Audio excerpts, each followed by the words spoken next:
بسم اللہ الرحمن الرحیم۔ السلام علیکم ورحمۃ اللہ وبرکاتہ۔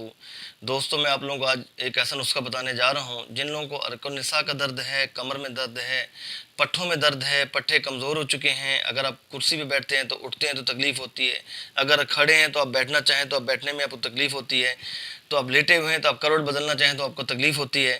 ارکان النساء کا درد ہو یا کمر کا درد ہو یا آپ کو پٹھوں کا کمزوری کا درد ہو تو اس کے لیے ایک بہت شاندار میں آپ لوگوں کو نسخہ بتانے جا رہا ہوں۔ آپ اس کا پین کاپی لے لیجئے، بعد میں کہیں ایسا نہ آپ بھول جائیں تو آپ اس کو نوٹ کر لیجئے اور نسخے کو آگے سے آگے تک شیئر ضرور کیجئے گا۔ یہ آپ پہ فرض ہے کہ تاکہ دوسرے لوگوں کا بھلا ہو۔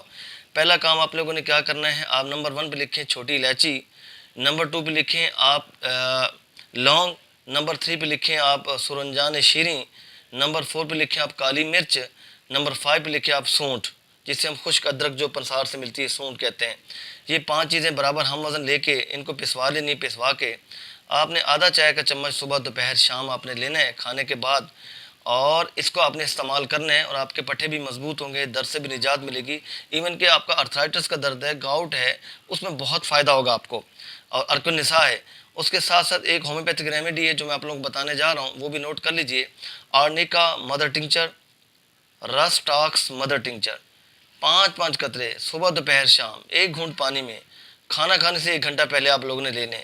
اس کو کنٹینیو کریں اور انشاءاللہ آپ کو بہت فائدہ ہوگا، اور بہت آپ لوگوں کے یہ درد میں جو پٹھے کمزور ہیں یہ مضبوط ہو جائیں گے۔ گاؤٹ کا درد ہے، آرتھرائٹس کا درد ہے، اس میں بھی بہت افاقہ ہوگا، اور ارکان النساء میں بہت آپ کو فائدہ ہوگا، وہ درد سے بھی آپ کو جان چھوٹے گی، تو انشاءاللہ آپ کے پٹھے بھی مضبوط ہوں گے، ہر قسم کے دردوں سے بھی نجات ملے گی۔ اس دوائی کو کنٹینیو کریں، استعمال کریں۔ اگر کوئی مسئلہ ہو، پریشانی ہو، آپ لوگ میرے واٹس ایپ نمبر پہ مجھے میسج کر سکتے ہیں، جب بھی مجھے ٹائم ملے گا انشاءاللہ۔ ظاہر ہے مصروفیت بہت زیادہ ہوتی ہیں، تو کوشش کروں گا آپ کو جواب دینے کی انشاءاللہ۔